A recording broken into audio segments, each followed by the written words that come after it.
the pitch. Is Luke towards shortstop. Petroselli's back. He's got it. The Red Sox win. That is pandemonium on the field. Welcome to the Great American Collectibles Show, brought to you each week by the National Sports Collectors Convention. Join us every Wednesday evening at 6:30 p.m. Eastern Standard Time and get the latest news from the greatest experts in the sports collectibles world. You can watch us on the Great American Collectibles Facebook page, as well as YouTube, or you can listen to us on Spotify, Pandora, iHeartRadio, or any of your favorite podcast platforms. And now your hosts, award-winning sports collectibles author Tom Zappola and Boston radio personality Lou Blasi.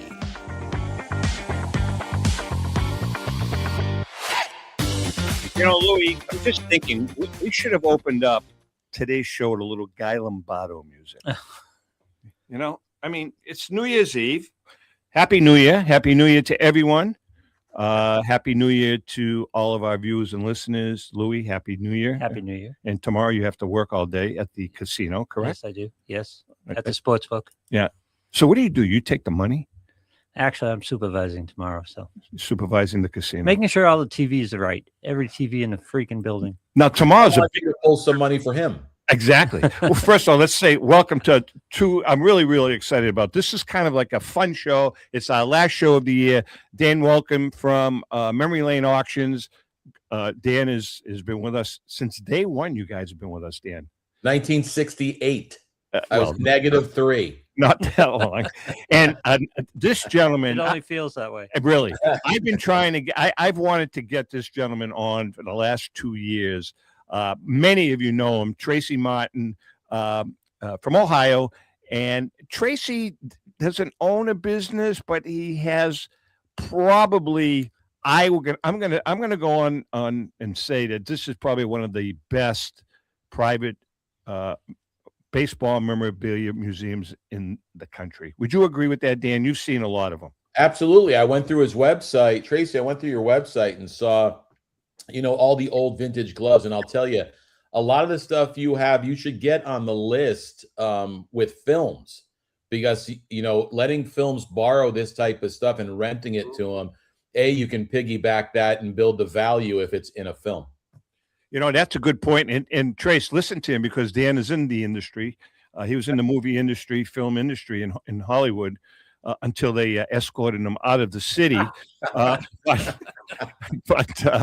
actually, he's making a very, very good point.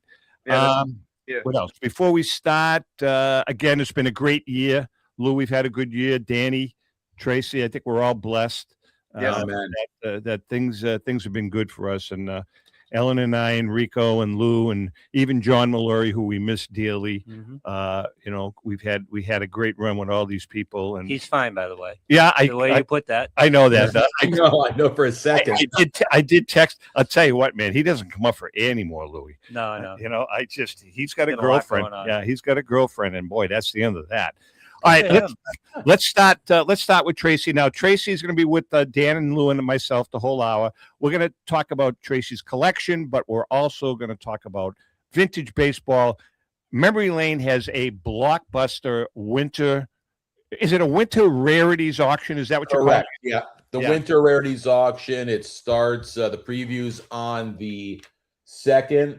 And then it goes live on the 5th of January. Right out of the gate, what's the number one lot, Dan?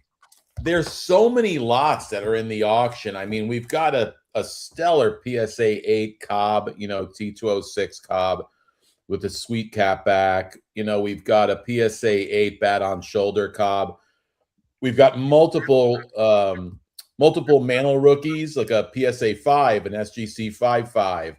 A 51 Bowman Mantle rookie, a Mantle and a 2. It's multiple sets being broken. We'll get into that later if you want, but there's some really cool stuff. We have this Marilyn Monroe card that Upper Deck made in their Mystery Cuts product many years ago, and that's a really cool card. It's 1 of 2, and it's a cut check in the card that's signed to the Beverly Hills Hotel. So a lot of cool stuff. All right, Trace, let's start with you out of the gate. Obviously we can see what's behind you, but Can you give us a little background? Is how did you amass this unbelievable memorabilia collection, number one, and how did you get into it? Well, Tom, I thank you very much for having me on. I really appreciate it. And Dan and Lou, it's an honor.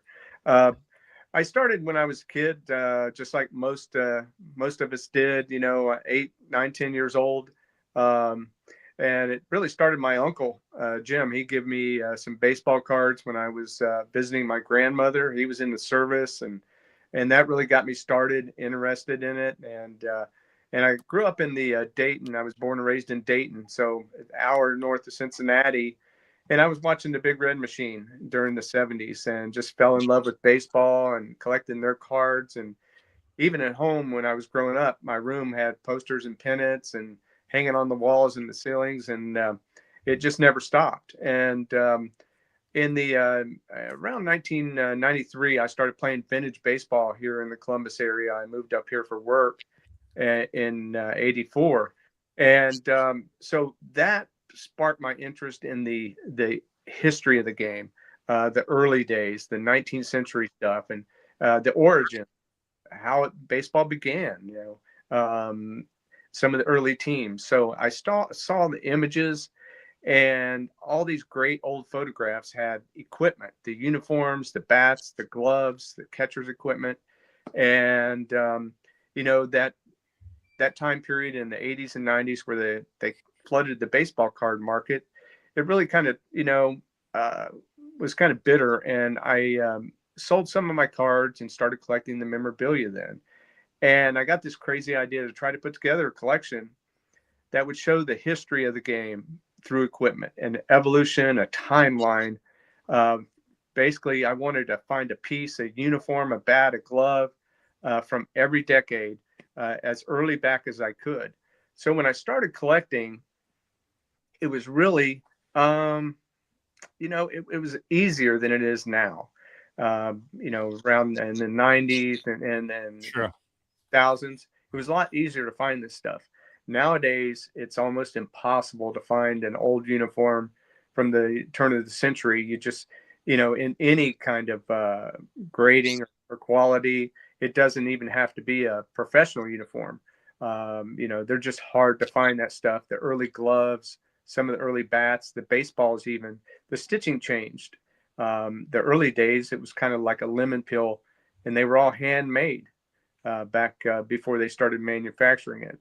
So Albert Spalding did Boston Red Stockings. When he retired from baseball, him and his brother started Spalding Sporting Goods. He had this vision to supply the professional baseball with all the equipment, and he built an empire from that. So that's when they started really manufacturing the equipment. And you started, over time, you started purchasing. Did most of your items come from private collections? Did you buy any on auctions, or a little of everything? A little of everything. Auctions. And I would go, I still love to go to antique malls, yard sales, estate sales. That's part of the fun, is the hunt, because you never know what you're going to find. Sure. And every once in a while, you'll find that diamond in the rough out there. Like I've heard you guys mention on the show before, there's still pieces out there that have yet to be discovered. So that's really exciting. And that's what I love about it too. Well, Dan, we just, I know he's I'm going to quote, friendly competitor of yours, but, there was just a major find with another T206 Wagner. Mm-hmm. And so, I mean, it's just continuous. It's going to continue when we're long gone. It's going to continue for hundreds of years, because you have all these collectors that are so attached to things, and eventually it gets passed on and things get found. Topps printed X amount of cards, but let me tell you, a lot keep resurfacing, a lot keep, they keep coming back into auctions. There are finds where, people have passed on, and there are many, many abasements that are filled, I'm sure, to this day, with stuff. And especially, Tracy, it's a good problem for you with your stuff, because, yeah, you can't really find that much anymore. It's kind of tough. but you bought in at the right time. And secondly, when you do find this stuff, it's like a diamond in the rough, like you said. It's a great addition. It's an exciting new next addition to your collection. So you've amassed at the right time, and it's a thorough collection. It's beautiful. I looked at your whole website, extensively, and you're the man with the history. Like you said, you've got bats from each decade. You could, do a lot more with this. I think you could possibly get someone local to maybe open up a museum, take all that out and relocate it, and really share the history with kids and little league teams and stuff like that. Trace, can you take us on a little tour if you could, because it's just, folks, when you see this gentleman's collection in his home, it's like, are you kidding me? Okay, I'm gonna start over here with this is the and hopefully see everything. And Danny, jump in here anytime. This is a timeline of my catcher's equipment. Jeez. And this and Dan was mentioning about sharing. That's one thing I've done, Dan, a little bit through loaning my memorabilia for exhibit. Cool. I've loaned pieces to the Hall of Fame in Cooperstown. Wow. Yeah, the Cincinnati Reds Hall of Fame and Museum.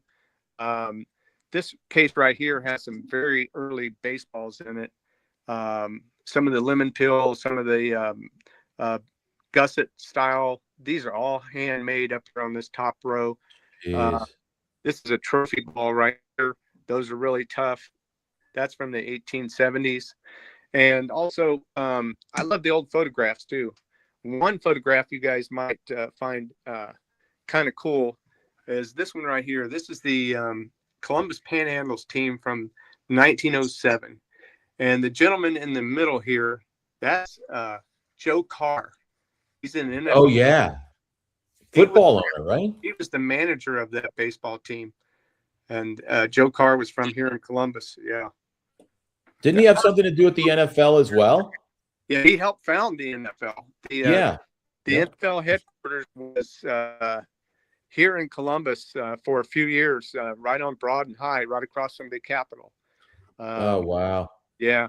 And Joe Let me Carr ask you one quick question about the when people, see these lemon peel baseballs in auctions. Can you explain lemon peel? Like, is it literally dried up lemon peel, or is that what they name it after because it's tough leather? Is it aged? What that it's a style that the leather was cut from. It kind of like when it's unfolded, it is in the shape of like a lemon style. If you would cut it in the quarters, and then it's stitched together, so it's one piece of leather that's stitched together to the center, like a lemon peel shape. When you stitch it. Yeah, just the type of stitching. And here's some we're having a little bit of struggle here. We're having a little difficulty, Trace. Can you hear us okay? Yes, sir. I can hear you fine. Okay. Go ahead. Continue. We're good. Yes. This is a kind of a timeline of my baseball gloves from the 1890s, about the 30s. And they really started, baseball gloves really wasn't made for catching the ball. It was for protection. One of the first players to wear a glove was the catcher for Candy Cummings. His name was Nat Hicks. And Candy Cummings supposedly was one of the first pitchers to throw the curveball. And prior to that, the catchers would stand behind the home plate about 10 or 15 feet, and they would catch the ball on the bounce. Well, when Cummings started throwing the curveball, it would bound away from his catcher. And he had to come up with an idea to come in closer and catch the ball on the fly. So when he did that, he started getting hurt. His hands started getting hurt. He started getting injuries. And he came up with the idea to take a workman's glove, cut the fingertips off of it, and use that for protection for his hand so he could catch the ball on the fly with Cummings. And so Hicks is the one? Hicks is the one that pretty much invented the glove. He came up with it. That's him right there with the big mustache. Oh, wow. Yeah. This is a scorecard from Cummings. It's printed score. I don't know how well you can see it. Yeah, we can. It's from the Capitol Line grounds in Brooklyn. Did he? Is it signed? It's signed by the keeper, but Cummings' name is on there. He's like fifth in the lineup. It's a printed scorecard. It's amazing. It's from 1871, and that's one of my really, really prized possessions as well. Look at that. It's a Hall of Fame mustache right there. Yeah, really. Yeah, it's a Raleigh. Here's some of the uniforms, the Civil War style. These are original wool, almost impossible to find now. You just can't find these styles, especially the early 1880s, Wow. 1890s uniforms. And I wanted to create that timeline fashion in my collection so that people could see how the uniform styles changed throughout the years. Is that Universal Studios in the middle right there? It's not Universal Studios. No, that actually came from when I purchased that, it's from a town in Pennsylvania, and it was a mining town. It was a mining league. It was like a uniform from this mining league team, and they sent me box scores they cut out of the newspaper of the team, which was really cool to have with the uniform. So that's how I was able to identify where that uniform came from. Hey, Dan, I'm gonna interject a couple of questions here while we're looking at Tracy's collection. Sure. Okay, so based on what you're seeing and based on what you guys have sold in the past, make a comparison, because JP has a wonderful collection. He's got an extremely valuable collection, but these game used bats, is there a market for them at your auction level? Now, I mean, these are not, I'm assuming, Tracy, these are all game used bats, correct? Or are they not? Model. Not all of them, no. And when you're talking about the vintage bats like these, the ring bats, the Spalding, the old the Wright and Ditson, it's really hard to identify what player used these bats. Yeah. These are mainly this part of my collection right here. These bats are basically a timeline of bats from the 1860s, 70s to the turn of the century. You don't necessarily know who the player was that used them. Correct. Okay, gotcha. And Tom, just to point something out, and I know Tracy knows this, there are a lot of turn of the century players that if they didn't have their like they cracked their bat and they were waiting for another one, they would literally go into the store and buy a bat. It could have their name on it on the facsimile. And I'm sure you know that too, but like for the viewers that are watching, and you can't prove it. You can't prove it. Like you could get their style and you can get the bat marks and the bat. They didn't have bat racks, back then, but you could get, their style and the way where the balls hit, on the bat. But, Tracy could be sitting on something. Unfortunately, we can't prove it that, if you have a name bat, that could actually have been used by that player. Gotcha. Tracy, do you allow people into your home to view this amazing collection? Sit down. Let's chat for a while. I mean, do you allow, groups or, little league groups like Dan mentioned, or professional groups to come in? I do. I love sharing my collection. I feel like, why have something if you can't enjoy it?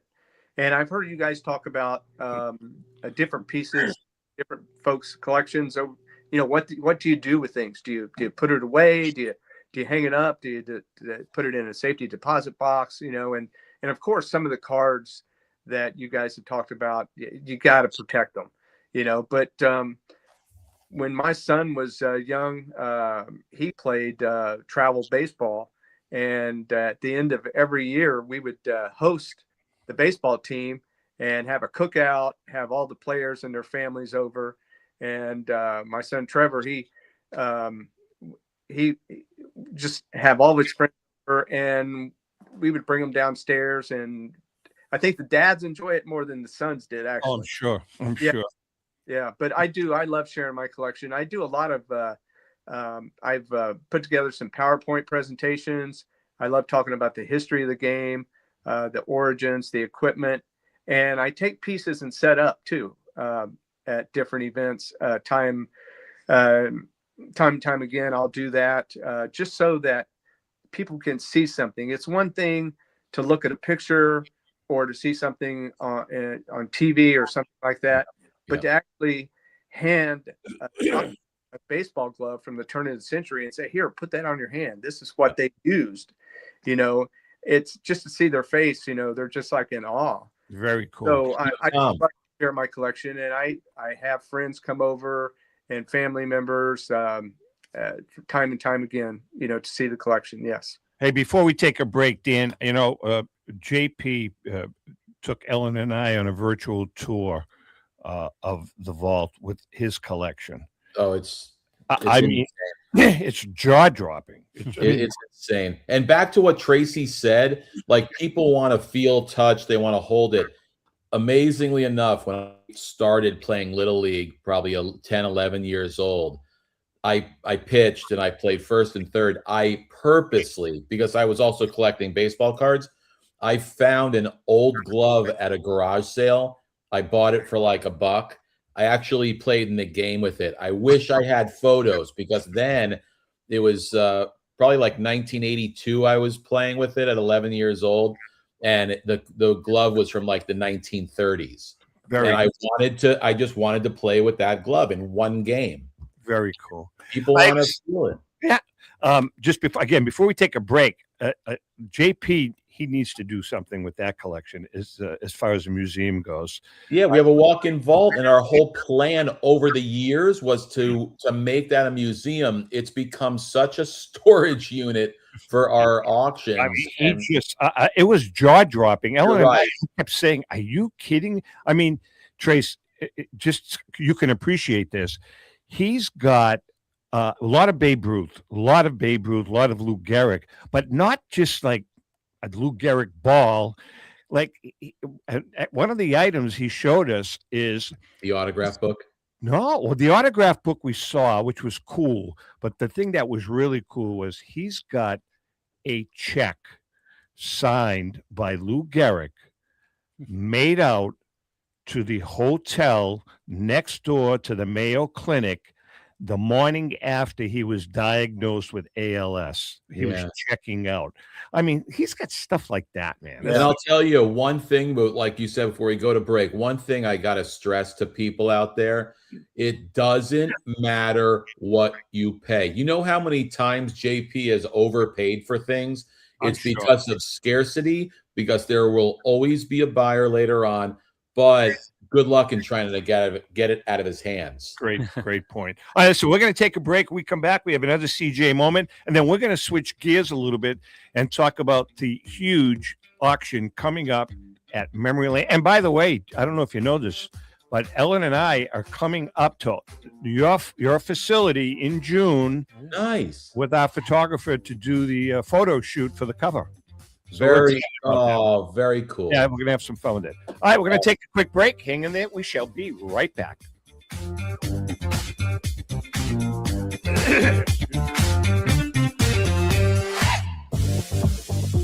I'm Rebecca Curry, a two-time child cancer survivor, recipient, and advocate for Lucy's Love Bus. The mission of Lucy's Love Bus, 501c3 nonprofit, is to provide joy, comfort, and quality of life for the entire family of children with cancer.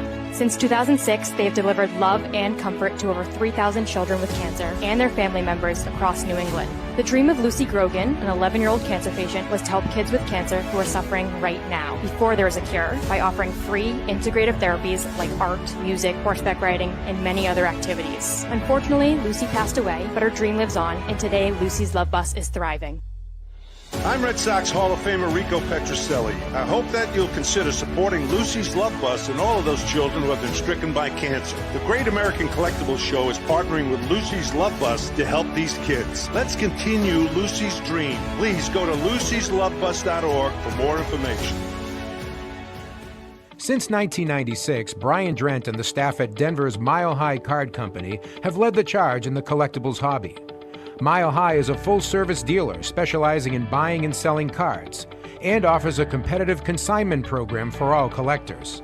Whether it be their computerized want list service, appraisals, or auction services, Mile High has it all. If you've been searching for a company with a selection of high-grade vintage 1888 to 1970 baseball cards and memorabilia that shares your passion, aim high, Mile High. Go to milehighcardco.com or call 303-840-2784 for more information.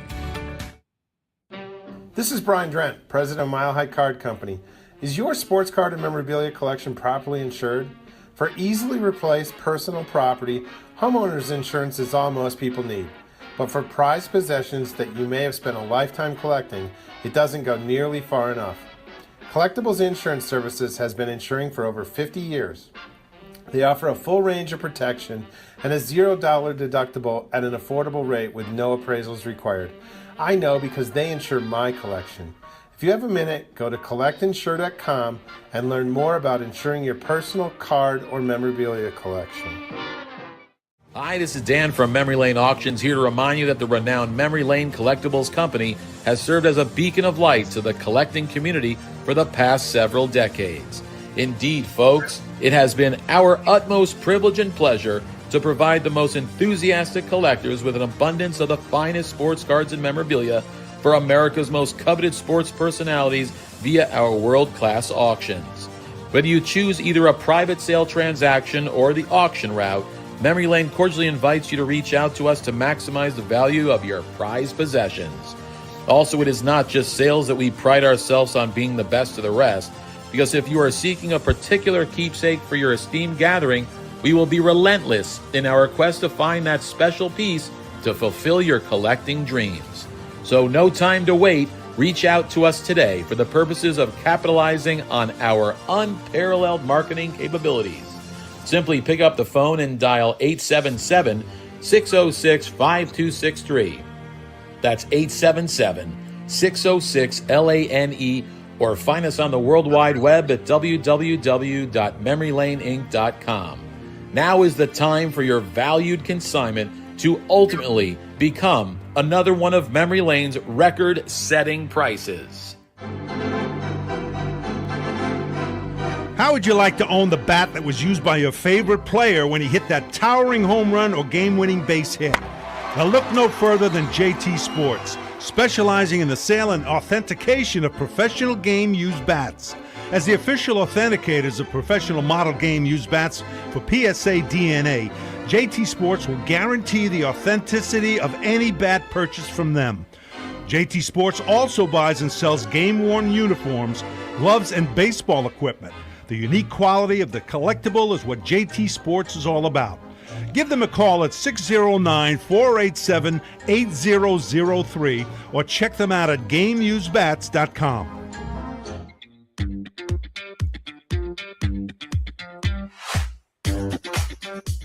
Okay, we are back, and Tracy Martin and Danny Wulkan are in the house with us.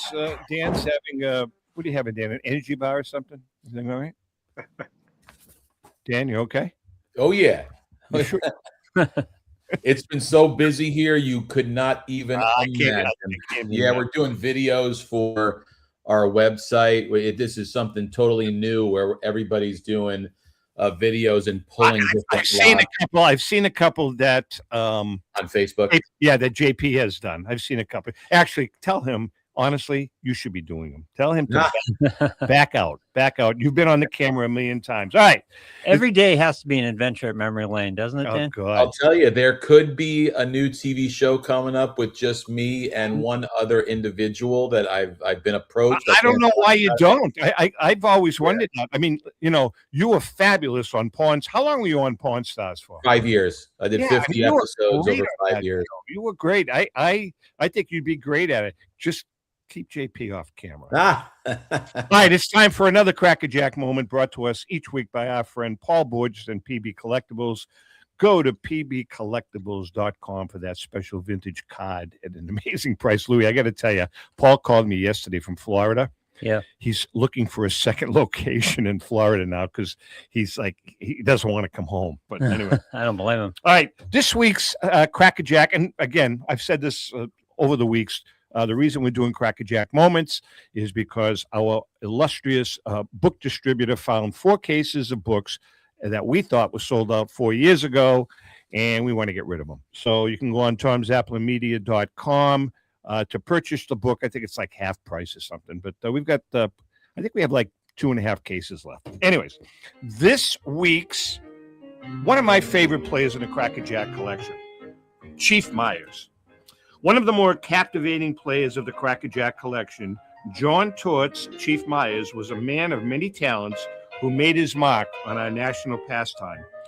A Native American from the Cohiha tribe, Myers attended Dartmouth College in 1905 and did very well academically. When Dartmouth officials discovered that he never completed high school, they offered him admittance if he would complete a prep program instead. Prep program. Instead, Myers signed with Harrisburg of the Tri-State League and was on his way to becoming one of the best catchers of the dead ball era.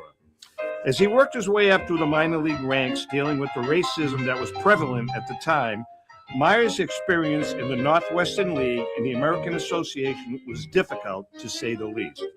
His persistence and hard work paid off, and in 1909, he made the New York Giants team. After getting his feet wet the first year, Chief Myers, as he became known, developed into the best hitting catcher in baseball.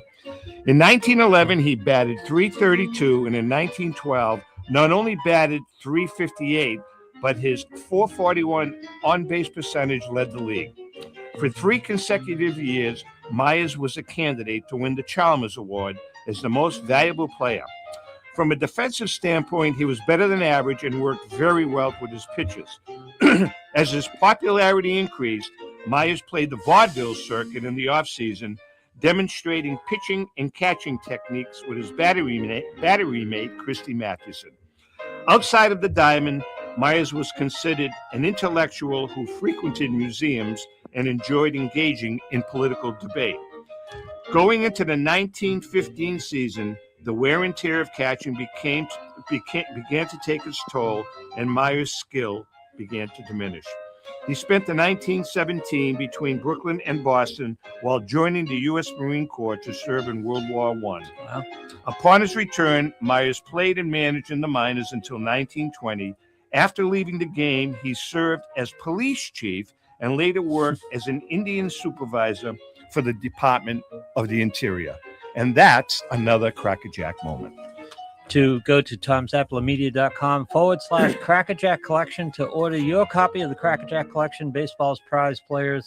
This great book will give you a glimpse into the personal and professional lives of the players in this iconic collection. That's the Crackerjack Collection, on sale now at 30% off, Tom? Yeah. 30% off the regular retail price. Now you can find that at tomzapplermedia.com/Crackerjack Collection. All right. We are back with Tracy and Dan.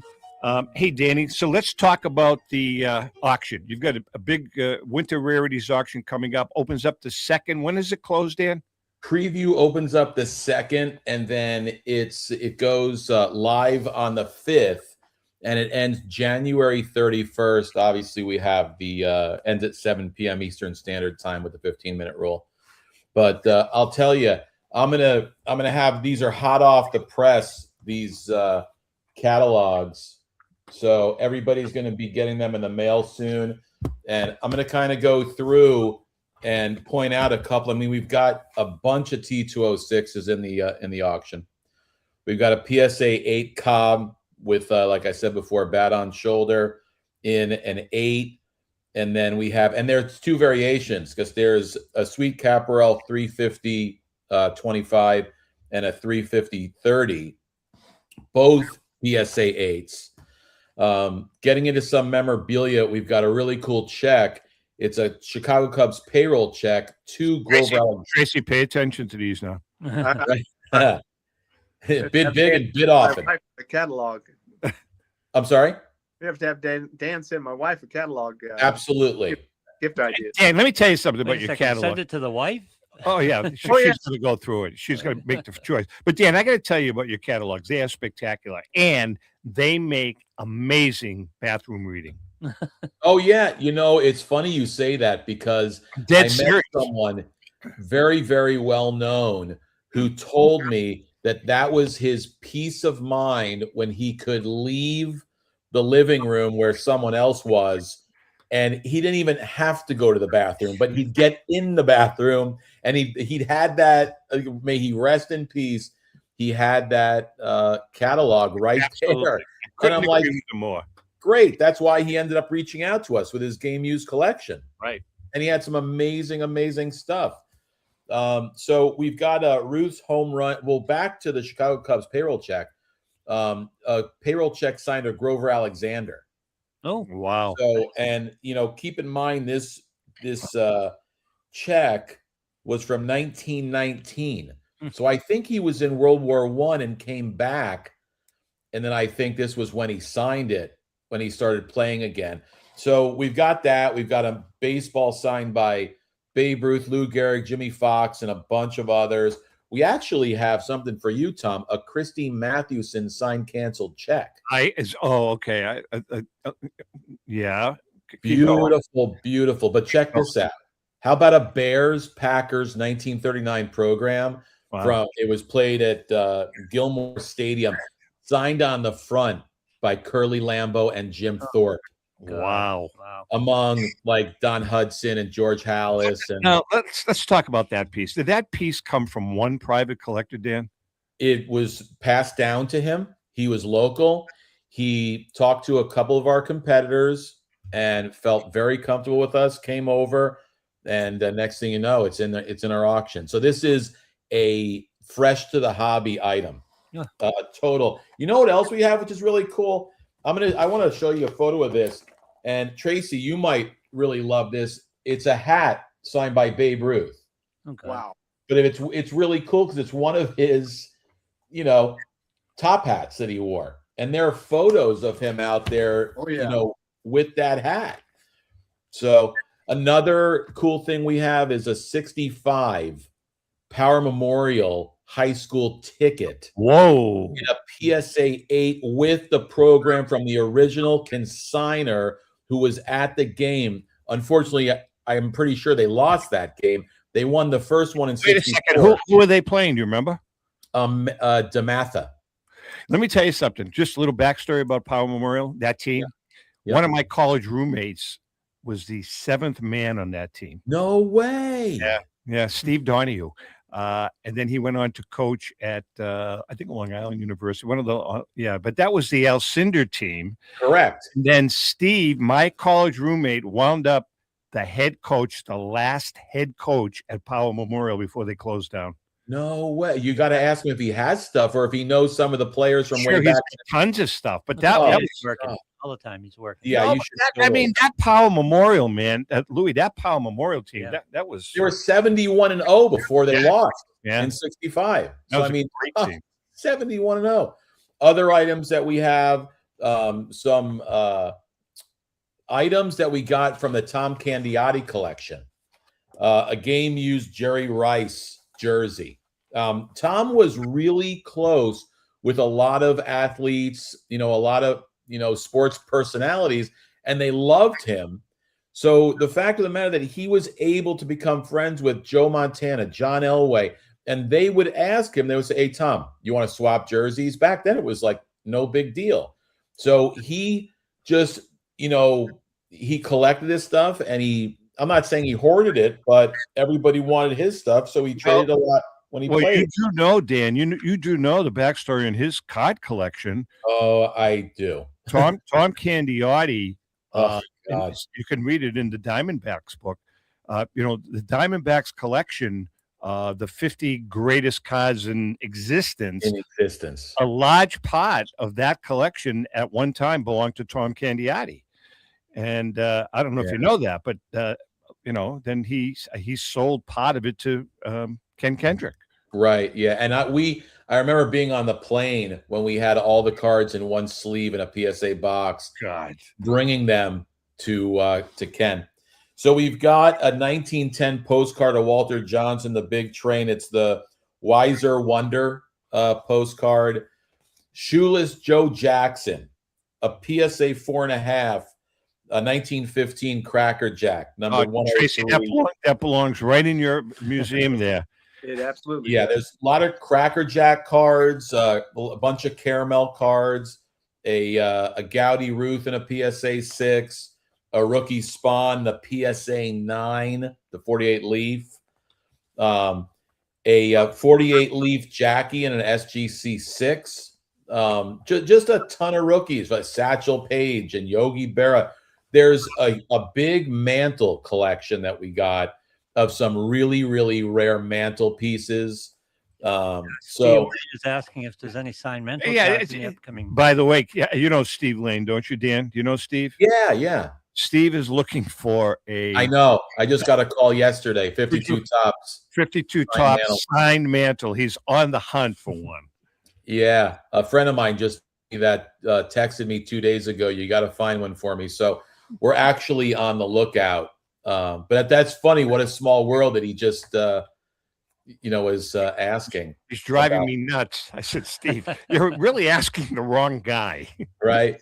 But we do have a PSA 7 51 Bowman Mantle rookie. And like I said before, as far as Mantle rookies are concerned, we've got a PSA 5, an SGC 5.5, another Mantle rookie and a PSA 2.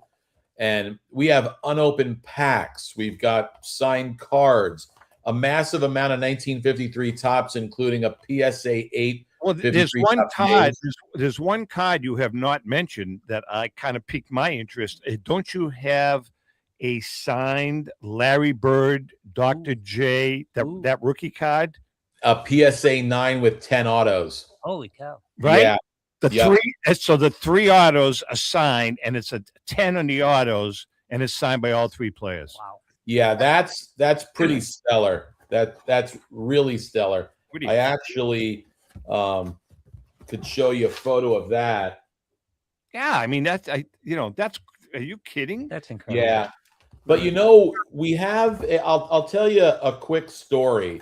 I was at this show in Chicago, and there are many a times where people will ask us, you pull the card and we'll pay you, big money for it. And we can't pull a card. The card, it's in print. It's got to go. It's got to be sold. It's got to be sold. That's it. So the card I was pushed on was a BGS 9 Jordan Star 101 card. Now the minimum bid is 25 grand. That's nothing. It's going to surpass it like crazy. Yeah. My guess, I don't know. I think the last one went for 150, 160.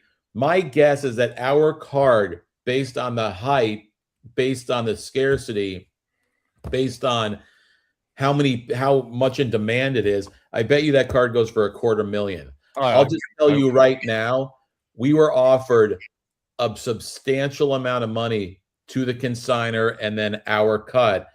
And, true to our auctions, the card has to stay in and they can bid on it. But I've never been pushed to the limit where, and I get it. Like if someone really wants the card, they'll pay anything for it.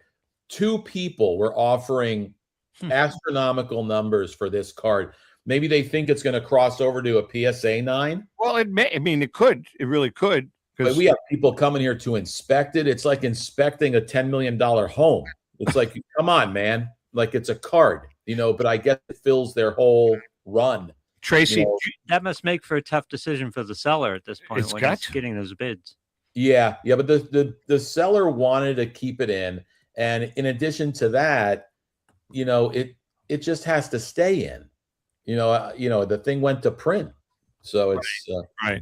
Tracy, a card like that. Do you ever get offers for your memorabilia? People that say, "Hey, I'd like to buy this." Oh yeah, yeah. Quite a few. I've had people reach out to me, and they'll see something that I post online, and next thing I know, I'm getting offers, and I'm sorry, it's not for sale. I've sold very few pieces in my since I've been collecting. A couple of them I have. There's been a couple times when people made me an offer I couldn't refuse. Sure. And it just didn't make, so, but I haven't really sold anything for quite a while, and it just, but they absolutely do, Tom. Yes, absolutely. People reach out to me all the time. Have you been to the National? Have you ever been to the National? Oh yeah. Okay. Yeah. Because there's a guy, a local guy, Lou. I think he's from Massachusetts. I don't know, just outside of Boston. He loaned us a lot of the memorabilia for the T206 book. I think it's Play OK is the name of his company. And that's all he sells is really, really vintage memorabilia. Some of it, a lot of it's not game used, like the stuff that you have right there. Play OK Antiques is the name of it, the name of his business. Nice kid. Brett, his name is. Hey Danny. Tom, yeah. You were asking me, just to back up to a question you had on Tracy's stuff. There is 100% a market as far as value. Like Tracy was saying, I don't really sell stuff. It's my collection. He's got so many rare items that if he were to get rid of one here and one there, those would be filling the run of other people's collections. That's how scarce a lot of that stuff is. So there's definitely a market. There's a huge audience for that, whether it's people that are buying for their archives or museums or individual collections. So, down the road, if you're interested, we'd love to, have some of that stuff. But it's the love of the game of collecting. Absolutely. It's like JP. Good luck in trying to get anything out of JP's hands. Yeah, no, we saw that. I saw it firsthand when we were touring the vault, and he's just like, no, this is stuff that it means something to me. Yeah, that's the collector's blood. I look at Kendrick. Years ago we offered Kendrick $25 million for that Wagner that he has, the PSA 8, and you're gonna die when you hear this. He said, "Why would I sell it? Just so that money could visit my other money?" Exactly, and you're right. And we've talked about it. Yeah. Next week I have I'm going to connect the dots when tomorrow we're leaving for Florida, and I have a call scheduled with him next Thursday, and the topic is going to be the Wagner, and Ken's got. It's really interesting. I can't talk about it publicly. I'm not going to, but suffice it to say that he knows pretty much the entire history of that one card. Oh yeah. It's just there's some pretty cool stuff. Stuff. Yeah, it's a great story. I think he wanted to write a book on the Wagner. Yeah, it's just wow. All right, listen. I think we're going to take a break now. We have one more segment. Dan Wulkan from Memory Lane is in the house with us. Danny and Tracy Martin from Martin's Vintage Museum. How's that sound, Trace? Sounds fantastic, Tom. All right, so we're going to take a quick break. One more segment. Hang in there, and we'll be right back.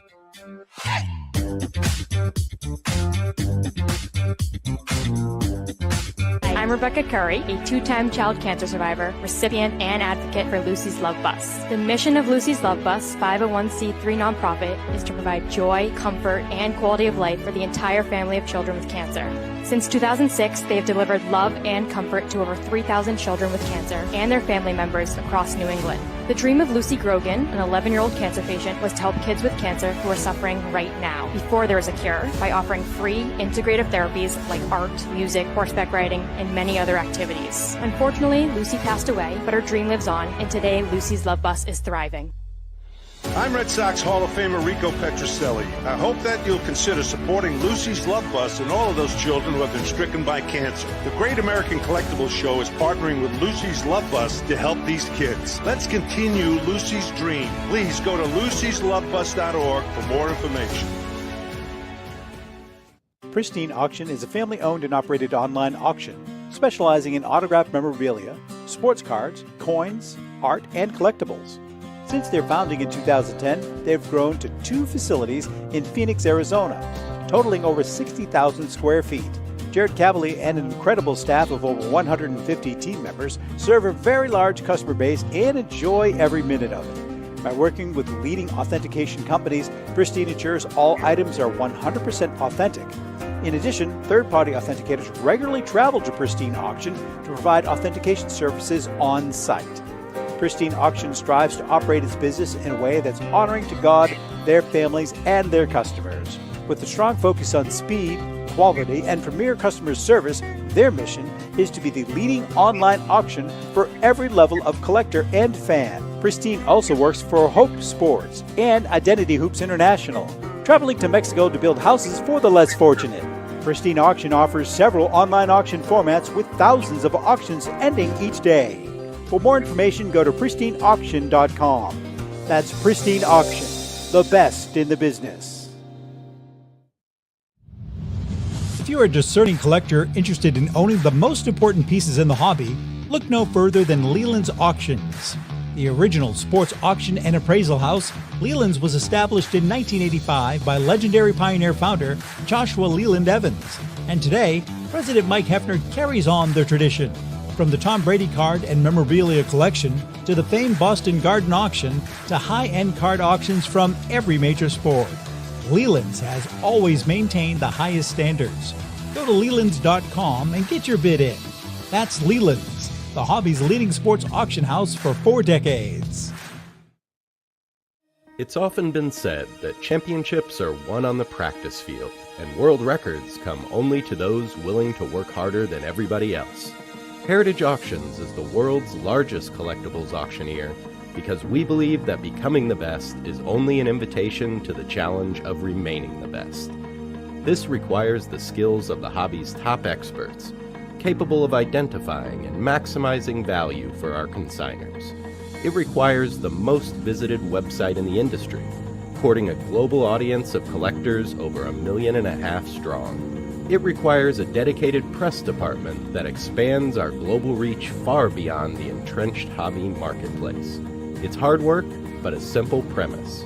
Present the finest collectibles to the largest population of potential buyers, and world records will come. We invite all listeners to put the unmatched power of Heritage Auctions to work for you. Auction evaluations are always free, and our commission-based fee structure ensures that our interests are always aligned. The highest possible price for your collectibles. There will always be new world records to chase, so let's chase them together. Visit our website at ha.com and request your no-obligation review today. Hi, this is Dan from Memory Lane Auctions, here to remind you that the renowned Memory Lane Collectibles Company has served as a beacon of light to the collecting community for the past several decades. Indeed, folks, it has been our utmost privilege and pleasure to provide the most enthusiastic collectors with an abundance of the finest sports cards and memorabilia for America's most coveted sports personalities via our world-class auctions. Whether you choose either a private sale transaction or the auction route, Memory Lane cordially invites you to reach out to us to maximize the value of your prized possessions. Also, it is not just sales that we pride ourselves on being the best of the rest, because if you are seeking a particular keepsake for your esteemed gathering, we will be relentless in our quest to find that special piece to fulfill your collecting dreams. So no time to wait. Reach out to us today for the purposes of capitalizing on our unparalleled marketing capabilities. Simply pick up the phone and dial 877-606-5263. That's 877-606-LANE, or find us on the World Wide Web at www.memorylaneinc.com.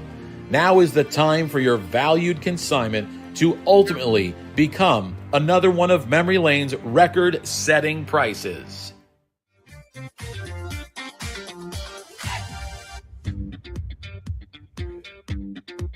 Okay, we're back. Shout out to Nick Gable Jr. and to our good friend Michael Variali. And of course, Dan, who's commenting, looking for a signed Babe Ruth card. Steve Lane. Name sounds familiar. Any signed I'm sorry, I said Babe Ruth. I'm sorry. Mickey Mantle. Any signed Mantle cards in the upcoming Memory Lane auction? Waiting for the catalog. Steve Lane. Good question. I don't think we got too many. I don't think we have any Mantle signed cards in this auction. But I'm sure you're going to find him one. Definitely not a 52 tops. But see, you know what Steve's looking for? He's not just looking for. I know, Steve. You can text me if I'm wrong in this.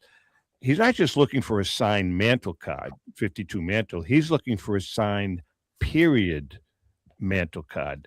So a 52 Mantle signed like in 52, 53, 54, somewhere around there. Those are hard to come by. Yeah, the vintage playing day autographs are. Yeah. Hey, listen now, Louis, why don't you tell and I think you need to listen to this very closely, Tracy. Very, very closely. Why don't you tell us about our good friends at Finkelmeyer? Well, Tom, the Finkelmeyer Insurance Agency has been insuring collectibles since the early 80s. The late Tom Finkelmeyer wrote the original sports memorabilia insurance policy when no one else in the industry was insuring sports collectibles. A lifelong collector of sports cards, Tom Sr. instilled the love of collecting in Tom Jr., the current president of the Finkelmeyer Insurance Agency. Tom Finkelmeyer Jr., with 3 decades of insurance experience, has paired that expertise with 50 years of collecting, and with a litany of professional designations, including counseling and risk management. Tom covers every aspect of your collectibles insurance needs. Unlike some companies that sell collectibles insurance directly to the consumer online, Finkelmeyer Insurance Agency is the only independent retail agent who specializes in sports memorabilia and collectibles nationwide. Representing all major companies that sell collectibles insurance, there's no agent that insures more collectors, dealers, appraisers, auctioneers, or events in the collectibles hobby than the Finkelmeyer Insurance Agency. Our good friend and hobby legend John Tobby of JT Sports has been using Finkelmeyer Insurance for over 20 years. For more information for your collection, go to thefia.com, THEFIA. That's Finkelmeyer Insurance, where collecting is our passion. By the way, John Tobby will be joining us next week. Rico and I in Florida. We're going to have a nice show with him. John is such a great guy. Oh, John's the best. John is a great, solid. Is the best. He really is. They're all great guys. Yeah, they are. Nothing but great guys. If you want to have an absolute blast at obtaining some great modern and vintage cards, you got to check out JRI Cards. Our paisan, Charlie the Iron Ripper Perino, he is such a character, along with Money Marco, the Dollar Girls, and the JRI Gang, give you the chance to participate in opening a graded, unopened, and sealed fresh wax or cello pack of your favorite sport or non-sport favorite. It's easy. You buy in, Charlie opens the pack, and you get a pack of fresh cards. It's that simple. As a matter of fact, if you pull that special jewel, the guys at JRI Cards will even have it graded for you in the house. Featured in the LA Times, ESPN, and USA Radio, JRI is the hottest card-pulling show on the internet. Charlie and his staff make it fun, entertaining, and enjoyable with his collection of hats, sound effects, and don't forget that JRI Cards donates a part of their proceeds to various charities. That's JRI Cards. Check out their exclusive breaks and events that everyone is talking about.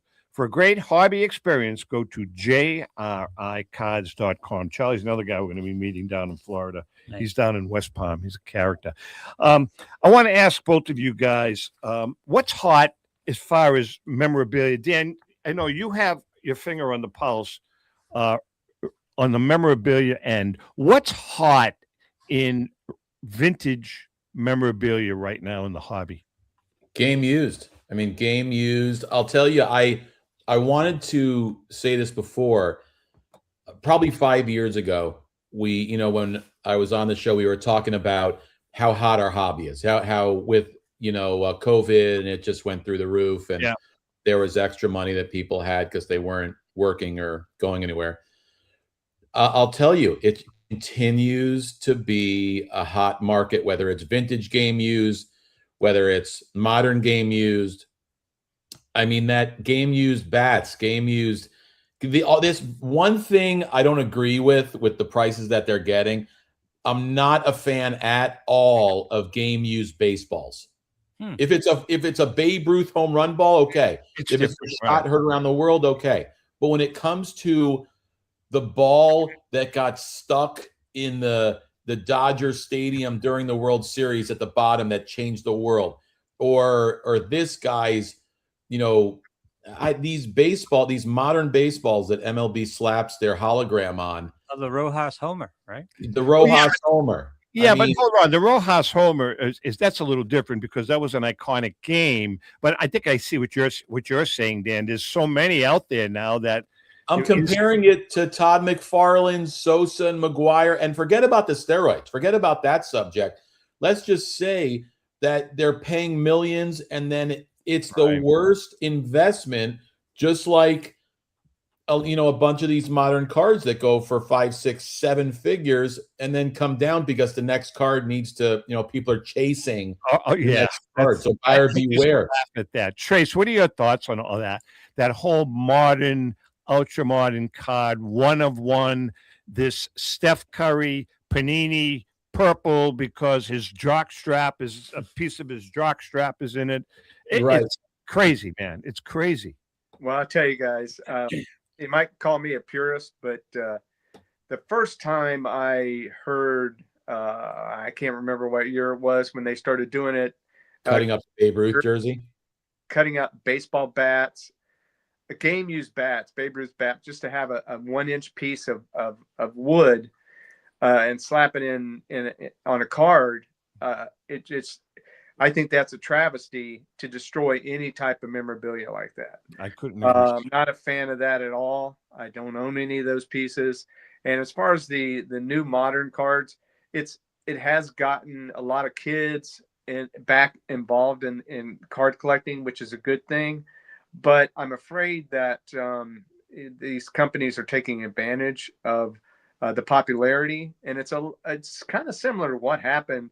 What I remember in the late 70s, early 80s, there was a baseball card shop on every corner. Right. Growing up. And the card companies saw an opportunity and they started mass producing cards, and it really destroyed the hobby there for a while. So unfortunately, I'm afraid that might be what's happening again in some sort of fashion, but I can remember when I was growing up as a kid, you guys might remember Kit Young cards and Larry. Oh, sure.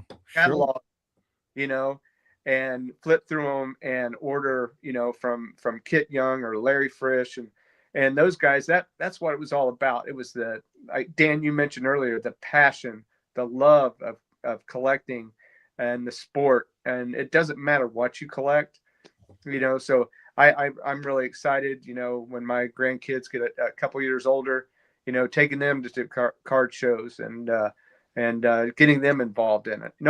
It is a lot of fun. I was talking to Nat Turner last week for quite a while on the phone, and we were talking about that. And he said to me that he gets a lot of calls and emails that they're starting to see a transition, which is really I find it encouraging. From the young modern collectors, a lot of them now are starting to gravitate towards vintage, which is really encouraging. So I hope that continues. I really do. Tracy, before you got to have a little bit of security for these kids, because you have 12, 13, 14-year-old kids walking around with, oh, you want 10,000 cash? I got it. No problem. I told you that story, Dan, and we were in Cleveland. In Cleveland, Rico and I were having lunch in the hotel lobby, and there were probably 75 kids in there. They were doing their trading, right? They all had their briefcases, and it was fun to watch them going back and forth negotiating. Some of their parents were there, very polite. This kid walks by, couldn't have been more than 14, maybe 15 years old, and he's got a briefcase, and he walked by, and I said, "Hey, how did you do today?" I said, "You have some good cards you bought?" He says, "I don't have any cards. It's all cash. It's all cash." He had about $2,000 worth of cash in his whatever. Louis, I'm sorry. Go ahead. I digress. I just wanted to ask Tracy before we leave, why don't you audition for Tom's new book? You were talking about liking to going out to find pieces for your collection. What's the first story that comes to mind about pieces that you just found showing up at a yard sale? You know something? Hold on. Before you tell me, if it's a good story, we'll consider using it. Okay. Well, I've got a couple. I've got a few. One, I acquired a jersey. It was an online auction. I think I paid $80 for it. And there was nothing mentioned in the description about what I saw when I got the jersey. I was like, it was just like a random jersey, and wool, and it had a tag inside the collar of a manufacturer. Nothing special. I just thought it looked neat. And pinstripe, probably 40s era. Well, when I got the jersey, there was a stamp inside the tail, the tail part of the jersey, and it was Hollywood Company, Hollywood, California. And I'm like, oh, that's cool. And then there was a name written in, and it was Leon Carter, and was written in the jersey. And I'm like, Leon Carter, and there's nobody that ever played Major League Baseball by that name. I thought that was odd. So the only thing that come up was as a baseball movie, Bingo Long and his Traveling All-Stars. Sure, I remember that movie. 1976, great movie. And Billy D. Williams and Richard Pryor was in. And so I got to looking at the jersey, and my wife, I asked her to order me a copy of the movie. So I watched the movie, and lo and behold, the jersey was the one James Earl Jones. James Earl Jones, yeah. In that movie, I was able to match it. I ordered some lobby cards. Wow, that's cool. That's a cool story. That's under consideration. Okay, but yeah, that and the one more. Well, the Mort Rogers card I was telling you about, the scorecard from 1871, and there was names that you mentioned. Harry Wright and sure. Albert Spalding was in this, but the Red Stockings disbanded in 1870. They were only around for 69 and 70. So 1871, the Cincinnati Red Stockings wasn't playing anymore. Half the team went to Boston, the Boston Red Stockings, and the other half went to Washington and started the Washington Olympics. And those were the two teams in this card. But I started researching some newspapers from the Cincinnati area on July 4th, 1871. All these teams got together, played one last game. There was newspaper mentions of it, just to thank the fans of Cincinnati. And that's what this scorecard was from. Oh, wow. That's a cool piece too. That's a cool piece. So those are a couple that come to mind. Very nice. All right, listen, we're just about out of time. Dan, when does it start? When does it end? January 2nd is the preview. It starts January 5th, goes live, bid often and bid big, and it wraps up January 31st, 2026, 7 p.m. Eastern Standard Time. www.memorylaneinc.com.